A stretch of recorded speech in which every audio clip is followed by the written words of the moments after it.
On a Tuesday afternoon last September, a white Camry with 112,000 miles rolled into my bay, making a sound I recognized before the driver even stepped out.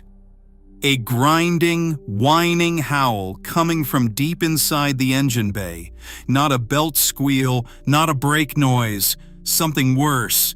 He climbed out with that look I have seen hundreds of times, equal parts confused and braced for bad news. He said the temperature gauge had been creeping up for about 3 weeks.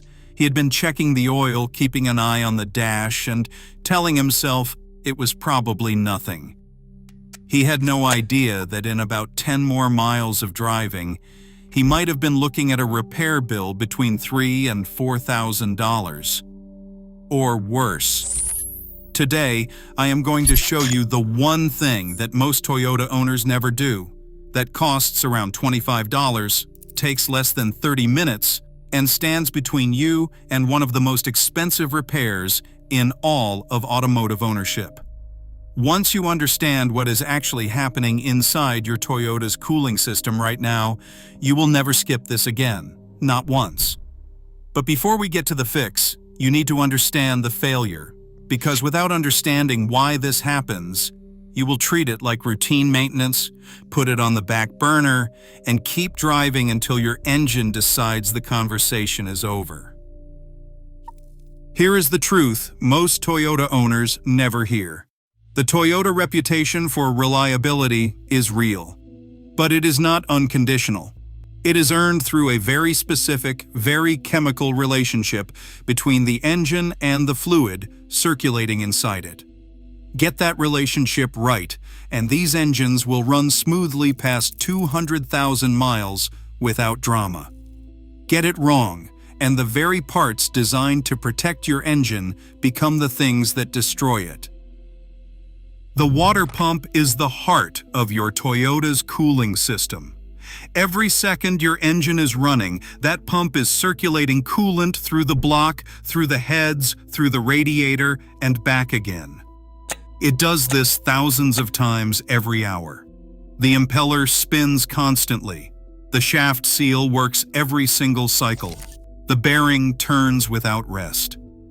And it does all of this while being bathed in coolant that is constantly changing its chemical properties based on temperature, time, and miles. When that pump fails, coolant stops circulating. The engine overheats. A Toyota engine overheating is not like running out of gas. It is not something you pull over and wait out. The aluminum cylinder head can warp in minutes. The head gasket can fail. And once that happens, you are not looking at a water pump repair anymore.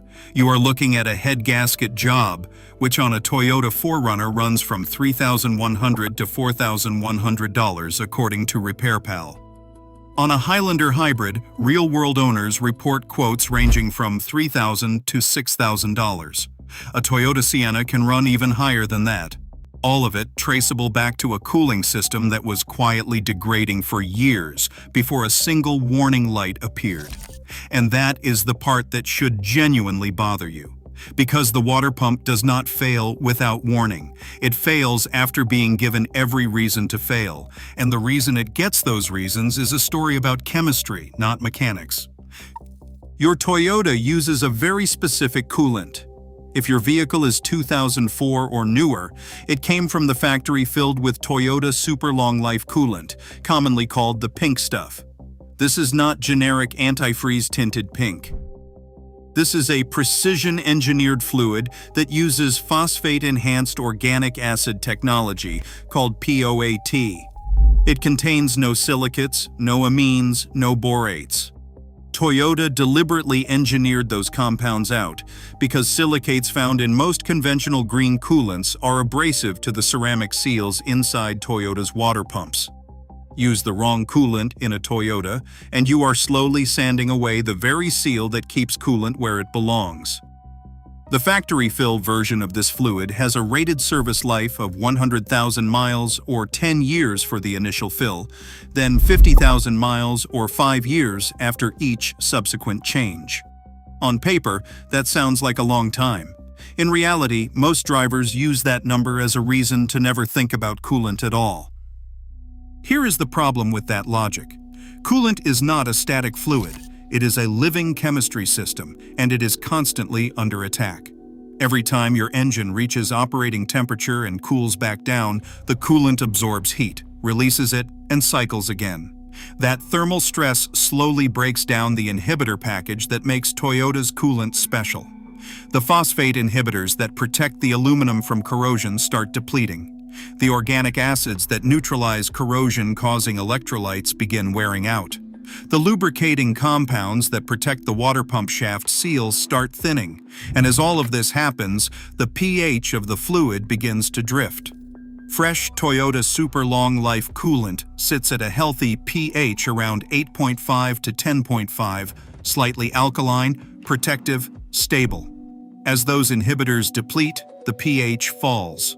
The fluid becomes acidic. Acidic coolant inside a Toyota is one of the most expensive problems you can have without knowing it.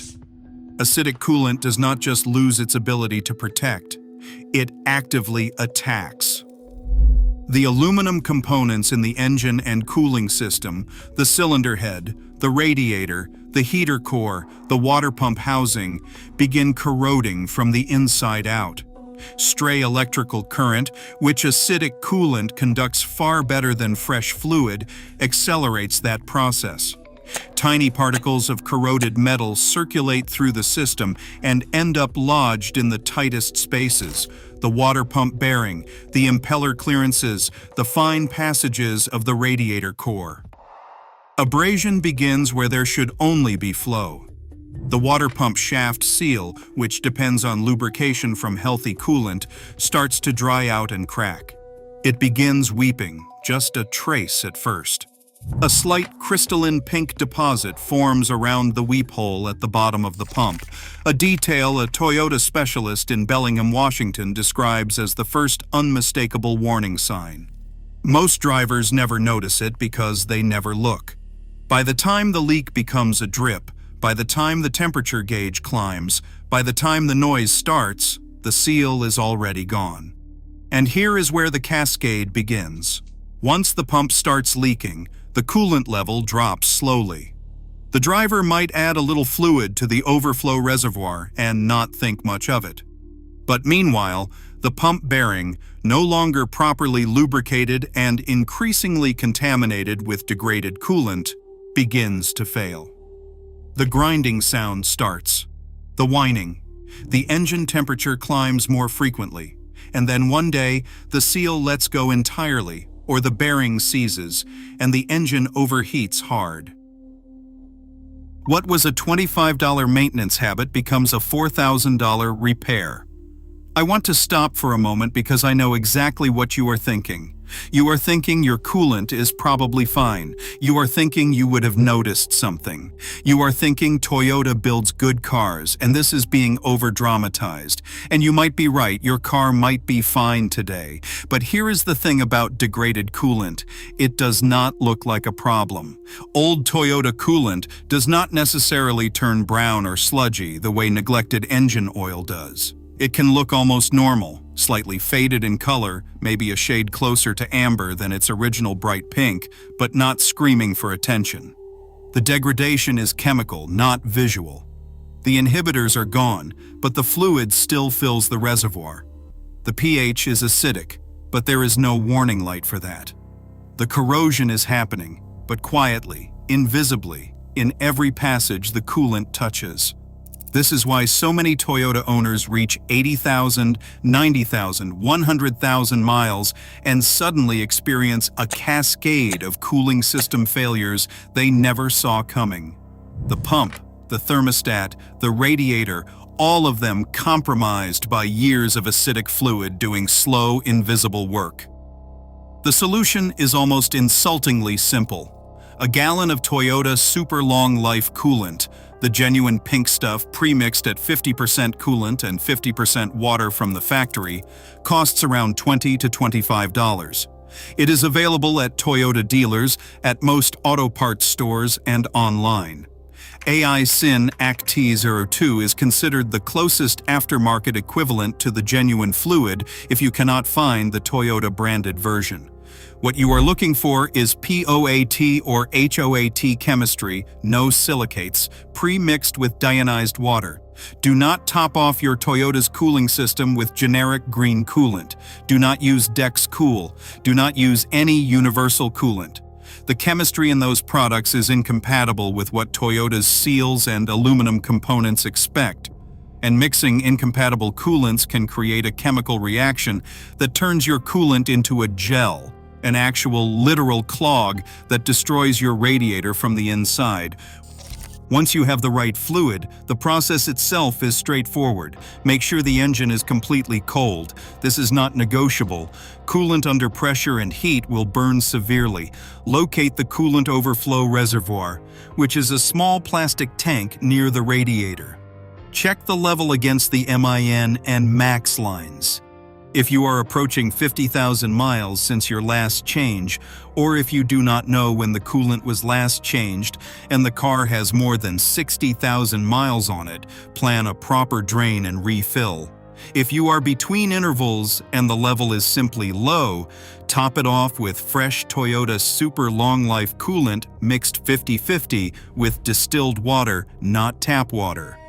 Tap water contains minerals that accumulate inside the cooling system, building scale on the inside of the water pump housing and radiator tubes, reducing heat transfer and introducing contaminants that chew through the inhibitor package even faster.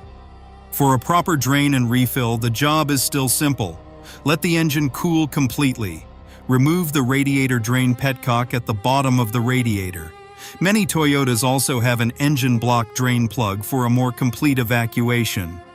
Drain the old fluid into a sealed container. Coolant is toxic to animals and children. Dispose of it properly at a recycling center or auto parts store. Rinse the system once with distilled water, then drain again.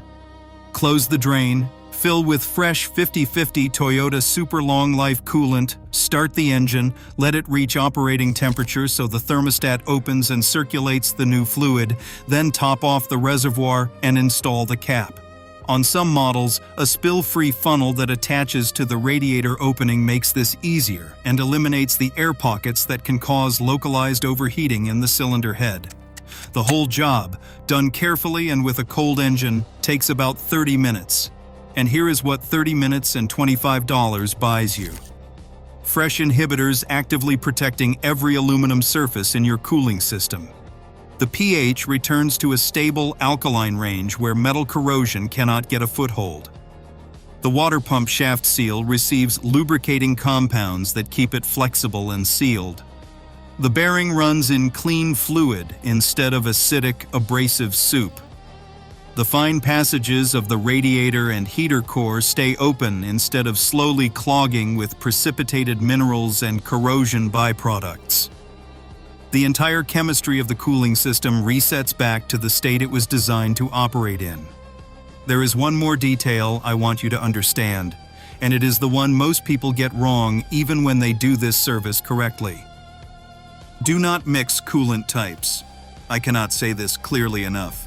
If your Toyota has been topped off with the wrong fluid somewhere along the way, say a generic green coolant at a quick lube, or a universal coolant from a gas station in an emergency and you do not know what is in there, a proper flush is the only correct answer. A simple drain and refill only removes about 2/3 of the fluid in the system. The rest stays trapped in the engine block, the heater core, and the coolant passages in the head. If that residual fluid is incompatible with what you are adding, you are creating a chemical battleground inside your cooling system. The right move in that situation is a full flush. Drain, distilled water rinse, drain again, then refill. That ensures the fresh fluid is doing its job with a clean slate instead of fighting contamination from the start. The interval Toyota officially recommends for the initial fill on newer models is 100,000 miles or 10 years. But Toyota specialists who work on these cars every day, including the well-known Car Care Nut Channel, and several Toyota-specific independent shops consistently recommend treating that as a ceiling, not a target. Doing the change at 50,000 miles or 5 years, or at whatever point the system is opened up for other work, means the inhibitors never reach the point where they have already caused damage. Prevention costs $25. Reaction costs thousands. Now, I want to be honest with you about what this fix will not do. If your water pump seal is already weeping, if you already see that chalky pink crystal deposit around the pump housing, if you already hear grinding or whining, if your temperature gauge is already misbehaving, fresh coolant alone is not the answer. At that point, you need a pump replacement and a full flush before new fluid goes in. A new water pump on most Toyotas runs from $600 to over $1,000 at an independent shop, depending on model, and considerably more at a dealership. Done at the right time, with fresh coolant going back in, that repair will last for the life of the car. Done with old, acidic fluid left in the system, you are likely to repeat the repair within a few years. This is also why timing matters so much when you do any cooling system work. Whenever a Toyota goes in for a timing belt job, which on belt-driven models typically happens around 90,000 miles, and which usually includes the water pump, that is the single most important moment to ensure the system is refilled with the correct Toyota spec coolant. The pump is already out, and the system is already drained. A $10 bottle of the right fluid at that moment protects a $1,000 repair job for years to come. I have seen shops skip this step. I have seen the consequences. It is not a shortcut worth taking. So let me give you the simplest possible version of what I want you to walk away with. Check your coolant today. Look at the overflow reservoir. Note the color, it should be distinctly pink and translucent on a modern Toyota. Not brownish, not orange, not colorless. Look at the water pump area for any white or pink crusty deposits around the pulley or housing. If everything looks normal and you are under 50,000 miles on your current fill, keep driving. If you are over 50,000 miles, or if you have no idea when the coolant was last changed, plan a drain and refill. Budget $25. Block out 30 minutes. Use the correct fluid. Do not improvise. That is the entire habit. That is the whole thing standing between you and a $4,000 repair bill that would feel completely unavoidable in the moment, even though it was completely preventable for years. The drivers who get to 200,000 miles on a Toyota without major cooling system issues are not lucky. They are not driving a different car than everyone else. They are following one simple chemistry principle that Toyota built into the car from the factory. Keep the inhibitors fresh and keep the fluid alkaline, and the entire system rewards you with decades of trouble-free operation. Let the chemistry fail, and the engine will tell you about it in the most expensive way possible. I have seen the Camry driver from the beginning of this story go one of two ways, depending on what happens next. In the version where someone told him this before the bearing started grinding, he spends $25 and drives that car to 180,000 miles. In the version that actually happened last September, he spent just over $1,100 on a water pump and a full system flush, and he was one of the lucky ones. The engine had not overheated long enough to warp anything. It was close, but it was fine. He left the shop shaking his head. Not because the repair was so expensive, because when I explained what had caused it, his first words were, "Nobody ever told me that."